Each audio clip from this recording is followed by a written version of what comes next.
ప్రియమైన వారలారా, మనకి విరోధులు లేరా? మంచిదే, లేకపోతే పర్వాలేదండి. విరోధులు ఉండాలని నేను అనటం లేదు. ఒకవేళ ఉన్నట్లయితే ఈరోజు వాక్యం మీకే. వారు విరోధులుగా అనిపించకపోవచ్చు. అసలు విరోధి ఎవరు అంటే, విరోధి అనగా శత్రువుతో మనం కన్ఫ్యూజ్ చేస్తాం. శత్రువుల గురించి కాదు. విరోధి అంటే మనల్ని విరోధించేవారు, మనకి వ్యతిరేకంగా ఉండేవారు. ఇప్పుడు చెప్పండి, ఉన్నారా? ఉంటారు. ఎందుకంటే దేవుడు మీకు స్వచిత్తం ఇచ్చిన దేవుడు. మీ చిత్తమును మీరు వాడుకుంటూ ఉంటుండగా ప్రతి విషయంలో మీ చిత్తానికి అనుగుణంగా ఉండేవారే ఉన్నారా? ఉండరు. ప్రతి నిర్ణయం కూడా మీ మీద వదలరు. మీకు విరోధంగా కొన్ని విషయాలు చెప్తారు, కొన్ని నిర్ణయాలు తీసుకోమని వాళ్ళు సలహా చెప్తారు. ఆ నిర్ణయం మీరు తీసుకోకపోతే వారికి ఇష్టం ఉండదు. ఇలాగే విరోధించేవారు అనేకులు. ఒకసారి ఒక ఆయన, చెప్పకపోవటం ఏముంది, ఎలా చెప్పాలో నాకు అర్థం కావటం లేదు. ఎందుకంటే నేనంటే పెద్ద శత్రువుని, విరోధిని ఆ కుటుంబానికి. ఆయన నా భార్య స్వయాన్న చిన్నన్నయ్య.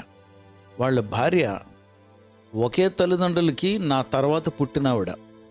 ఇప్పుడు అర్థమైందా? అదేంటండి అలా చెప్తున్నారు, చెల్లి అనొచ్చు కదా అంటే, నన్ను క్షమించండి, అనబుద్ధి ఇది. ఎందుకంటే మా మధ్యలో ఎప్పుడూ ప్రేమ లేదు. అయితే ఇంతకీ ఈ ఇన్సిడెంట్ చెప్పడానికి కారణం చూడండి. వారు కూతురికి పెళ్లి చేస్తున్నారు. పెళ్లి చేస్తున్నప్పుడు ఈ ఇరువురు, వీళ్ళు కానీ వాళ్ళు కానీ ఇద్దరూ చెప్పలేదు, మా ఇద్దరికీ కూడా చెప్పలే. ఇంకా దారుణం ఏంటంటే, ఒకే తల్లిదండ్రులకు పుట్టినప్పటికీ ఆ తల్లిదండ్రులు కూడా చెప్పలేదు మాకు. మరలా ఇంకా విషయం ఏంటంటే, ఆ వివాహం చేసిన వారు ఎవరంటే స్వయాన్న మా నాన్నగారు. అయినా చెప్పలే. మా బంధువులు వెళ్ళారు, వాళ్ళు చెప్పలే. సరే అయిపోయింది, నన్ను పిలవలేదు కనుక నేను వెళ్ళలేదు. ఇంకా దారుణం ఏంటంటే, ఒకే అత్తగారు ఒకే మామగారు మాకు. కనుక ఆ ముందు రోజు మా అత్తగారికి చెప్పడానికి వచ్చి నా ఎదురుగుండా వెళ్ళి, బాగున్నావా అన్నయ్య అని వెళ్ళి ఆవిడతో మాట్లాడి ఆహ్వానించి మళ్ళీ బయటికి వెళ్ళిపోతూ నా దగ్గర ఎదురుగుండా నిలవబడి, మరి అమ్మ చనిపోయిన దినం దగ్గరికి వస్తుంది కదా, ప్రార్థన పెడితే బాగుంటుంది అన్నది. మరుసటి రోజు పెళ్లి పెట్టుకుని నన్ను అడుగుతున్న విషయం ఏంటంటే, అమ్మ చనిపోయిన దినం ప్రార్థన. అప్పుడు నేను అన్నాను, బ్రతుకున్న వాళ్ళకి ప్రార్థన అవసరం, చనిపోయిన వాళ్ళకి ప్రార్థన అక్కర్లేదు అన్నాను. సరే అయితే వెళ్ళొస్తానని చెప్పి వెళ్ళిపోయింది. కనీసం అప్పుడు చెప్పలే. ఆ మరుసటి రోజు, పెళ్ళి అయిపోయిన మరుసటి రోజు, నెక్స్ట్ డే మ్యారేజ్ అండి. ఆ నెక్స్ట్ డే ఓ దగ్గర కలుసుకున్నాం. తన భర్త, నేను. ఎదురొచ్చారు, నవ్వుతూ చెయ్యిచ్చి, అదేంటి బావగారు, నాతో చెప్పకపోతే పర్వాలేదు కానీ చెప్తే వచ్చేస్తానా ఏంటి అన్నాను. ఇలా ఎలవాయ్ అయిపోయిన దానికి మంగళ వాయిద్యాలు వాయించడానికి వచ్చారట, మేళం. అలాగా వెళ్ళలే అంటే, ఏంటి ఇలా మాట్లాడాడు? నన్ను తలదించుకుని నేను వెనక్కి తిరిగి నా పని మీద వెళ్ళిపోయాను. మాట్లాడలేదు ఇంకా. ఇప్పుడు నా శత్రువా? కాదండి, నాకు విరోధి. ఎవరైనా కుటుంబస్తులు. ఎంత అవమానం అండి. ఇంతకీ ఎందుకు పిలిచుండరు? ఏదో కప్పుకోవటానికి, ఏదో నాకు తెలియకూడదు, లేదా నేను ఆ పెళ్లిలో కనిపిస్తే వీడు సిబిఐ కేసులో ఉన్నాడని చెప్పుకోవటానికి అవమానమా? ఏమో, వాళ్ళ కారణాలు వాళ్ళకి తెలియాలి, నాకు తెలీదు. కానీ విరోధి. బైబిల్లో రోమీయులకు రాసిన పత్రిక 8వ అధ్యాయము 31వ వచనములో ఇట్లు ఉండగా, దేవుడు మన పక్షమున ఉంటుండగా మనకి విరోధి ఎవడు? దేవుడు మన పక్షమున ఉంటుండగా మనకి విరోధి ఎవడు? ఇంతకీ దేవుడు, ఇందాక ఇన్సిడెంట్ చెప్పాను, నా పక్షాన ఉన్నారా? ఖచ్చితంగా చెప్తున్నాను నేను ఏమోనండి, తెలియదండి, తగ్గించుకుంటున్నట్లు నాటకాలు ఆడానంటే అబద్ధం. అది నా పక్షాన ఉన్నారని నాకు తెలుసు. నా పక్షాన ఉన్నారు కాబట్టి దేవుడు మన పక్షాన ఉంటుండగా మనకి విరోధి ఎవడు? ఎవరు వారు అంటం లేదు బైబిల్. ఎవడు? నీకు కాదు. నేను చెప్పిన ఇన్సిడెంట్లో నాకు విరోధి ఎవడు? ఆశ్చర్యం ఏంటంటే, ఫాస్ట్ ఫార్వర్డ్ కొన్ని సంవత్సరాలు, మేబీ 16 years 15 years, అప్పుడు ఆయన చనిపోయాడు. ఫస్ట్ ఫోన్ ఎవరికి వచ్చిందంటే నాకు వచ్చింది.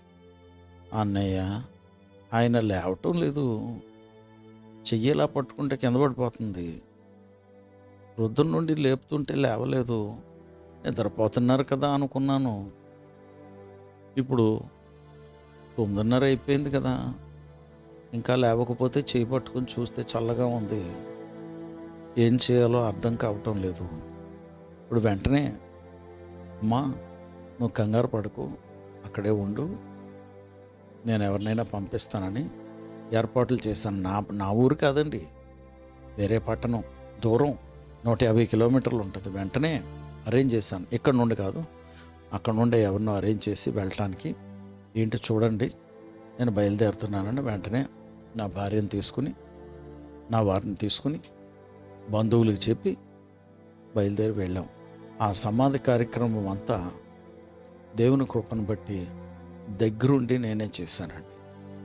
ఏంటట, దేవుడు మన పక్షమునుంటుండగా, దేవుడు మన పక్షమునుంటుండగా ఎవరి పక్షమునుంటాడు?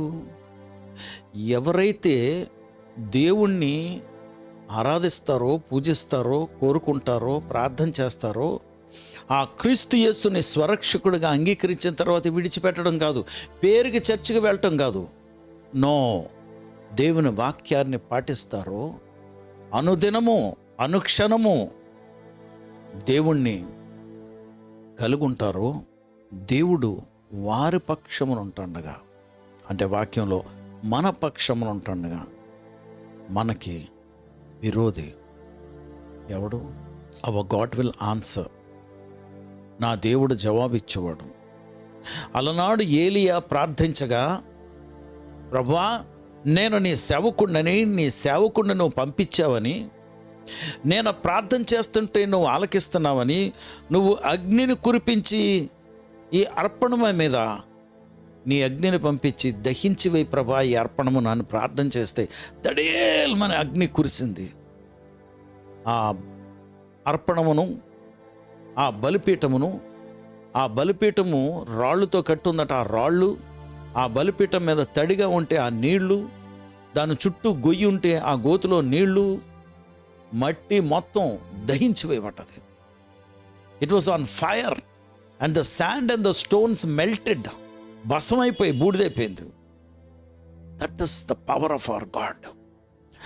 ఆ దేవుణ్ణి కదిలించిన వాడు ఎవరు అంటే ఒక మనిషి, ఆయన పేరు ఎలైజా, ఏలియా పక్షమున ఎవరున్నారు? దేవుడు. ఆ దేవుడు ఎలా జవాబిచ్చాడు? అగ్నిని పంపించి. ఎందుకంటే నువ్వు అగ్నితో జవాబు ప్రభా అన్నాడు. దేవుని బిడ్డలారా, ఈ ఉదయము దేవుడు నా పక్షాన ఉన్నారని నాకు తెలుసు. నా పక్షాన ఉన్న దేవుడు నీకు ఆయన తాకిడిని అనుగ్రహించాలని, ఆయన హస్తము ఇప్పుడే కదిలి నిన్ను ముట్టాలని, నీకు ఏ పరిస్థితిలో నువ్వు ఇరుక్కున్నా, ఏ ఇబ్బందులో ఉన్నా, ఏ ఊరిలో ఉన్నా, ఏ సమస్యలో ఉన్నా, ఏ జబ్బు అయినా, ఏ జ్వరం అయినా, ఏ స్థితి అయినా, దేవుడు ఆయన చేతులు చాపి నిన్ను ముట్టడానికి, నిన్ను లేపటానికి ఆయన చేతులు కొరచ కాలేదు. ఇప్పుడే ఆయన హస్తాలు చాపి నిన్ను ముట్టునుగాక. పరిశుద్ధుడ ప్రభా, నీకు వందనాలు, స్తోత్రాలు. నీవు మా పక్షాన ఉన్నావు అంటే, నేను నీ పక్షాన ఉంటే నువ్వు నా పక్షాన ఉంటావు. Return to me and I will return to you అన్నావు. నా వైపు నువ్వు తిరుగు, నేను నీ వైపు తిరుగుతానన్నావు. అప్పుడు నన్ను రివైవ్ చేసి, ఉజ్జీవపరిచి, నన్ను రెస్టోర్ చేస్తావని, నేను పోగొట్టుకున్నవన్నీ తిరిగిస్తావని రాయబడిన మాట జ్ఞాపకం చేసుకుంటున్నాను. నా పరిచర్యలో మీరు ఇచ్చిన 3 మాటలు, రిటర్న్, రివైవ్ అండ్ రెస్టోర్, 81 కీర్తనలో ఈ 3 మాటలు జ్ఞాపకం చేసుకుని, ప్రభా నువ్వు నా పక్షాన ఉంటుండగా నాకు విరోధి ఎవడు? వాడు విరోధిగా ఉంటున్నవాడు నీ చేయి పట్టుకుంటే ఆటోమేటిక్గా నా తల దించుకోమని చెప్తావు ప్రభా, నేను దించుకుంటాను.